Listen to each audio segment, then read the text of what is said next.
আমাদের সান্তাহার খুবই ছোট, তবে এই ছোট্ট সান্তাহারের মধ্যে নাজিম আঙ্কেল 1978 সাল থেকে গড়ে তুলেছে এক বিশাল খাজানা। আর সেই খাজানার মূল উপকরণই হচ্ছে ডিম। আর সেই ডিম দিয়েই বানানো হয় 17 থেকে 20 ধরনের ডিমের মজার মজার আইটেম। 48 বছর ধরে বাবা ও দুই ছেলে পরিচালিত ডিমের এই ছোট দোকানের সুনাম দিন দিন বেড়েই চলেছে। যে সুনামের গণ্ডি শুধুমাত্র বগুড়া জেলাতেই না, বগুড়া জেলা ছাড়াও বাংলাদেশের বিভিন্ন জেলাতেও ছড়িয়ে পড়েছে। তাই তো প্রতিদিনই দূর দূরান্ত থেকে অনেক মানুষজন আসে ডিম দিয়ে বানানো এই মজার খাবারের স্বাদ গ্রহণ করতে। হ্যালো এভরিওয়ান, আমি সান্তাহারের স্বামী। আজ আমি জিল্লু ভুট্টু ভাইয়ের ভাইরাল ডিমের দোকানে এসেছি। এখানে ডিম দিয়ে বানানো 17 থেকে 20টা আইটেমের মধ্যে সব থেকে বেশি কোনটা সেল হয়, আর সর্বনিম্ন ও সর্বোচ্চ ডিমের আইটেমের দাম কত। আমার দুই পাশে যে ফাঁকা জায়গাগুলো দেখতে পাচ্ছেন, বিকাল 5টার পর এই জায়গাগুলো আর ফাঁকা থাকে না, কারণ এই 17টি আইটেমের মধ্যে ডিমের ভাঙচুর, বৌসুয়াগি, পিৎজা, ডিম রুটি, কোয়েলের অমলেট, মামলেট এগুলো হচ্ছে অন্যতম। আর সব থেকে ইউনিক এবং ভাইরাল হচ্ছে ডিমের ভাঙচুর, যা সেলও হয় প্রচুর। তাই ভাইয়াকে আমরা ডিমের পিৎজা আর ডিমের ভাঙচুর অর্ডার দিয়ে ভাইয়ার সাথে কিছুক্ষণ গল্প করতে থাকলাম। ভাইয়ারা এখানে 2007 সাল থেকে বাবার সাথে কাজ করতেছে। ডিম দিয়ে করা 17টি পদের নাম একটানা ভাইয়ারা বললেও আমি তো ভুলে গিয়েছি, এই জন্য আপনাদের সাথে আর শেয়ার করতে পারলাম না, সরি। তাছাড়া এখানে সর্বনিম্ন 20 টাকা থেকে শুরু। 20 টাকায় পাবেন ডিমের রেগুলার ভাজি,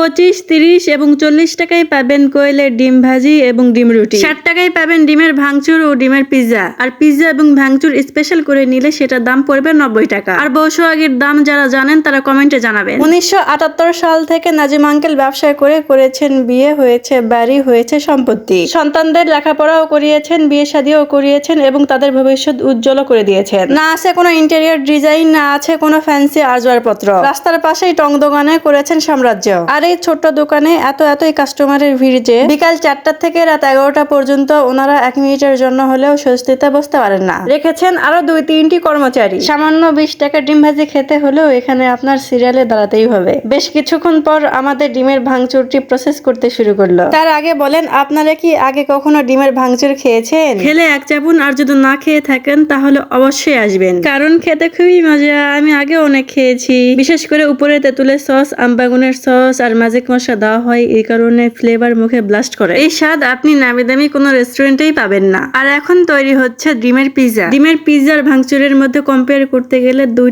ধরনের স্বাদ। শুধু ওনারা কিন্তু এক হাতে ডিমই ভাজতেছে না, বাসায় নিয়ে যাওয়ার জন্য পার্সেল করারও ব্যবস্থা করেছে। পাইকারি দরে হাঁস, মুরগি ও কোয়েল পাখির ডিমও বিক্রি করতেছে। আর এই যে হচ্ছে ডিমের পিৎজা, যেখানে কোয়েল পাখির 12 থেকে 14টি ডিম ইউজ করা হয়েছে। তবে ডিমের পিৎজাতে শুধুমাত্র আমবাগুনের সস আর মশলা ব্যবহার করা হয়েছে। 60 টাকা দাম অনুযায়ী আমার কাছে দুটি খাবারই মজারই লেগেছে। আর হ্যাঁ, আমি কিন্তু মোটেও ফ্রিতে গিলতে যাই নাই, নিজের টাকা দিয়েই খেয়ে এসেছি। আমি সান্তাহারের মেয়ে, আপনাদের বোন। ভিডিওটি ভালো লাগলে লাইক, কমেন্ট আর শেয়ার করে আমাকে সাপোর্ট করে দিবেন। ধন্যবাদ।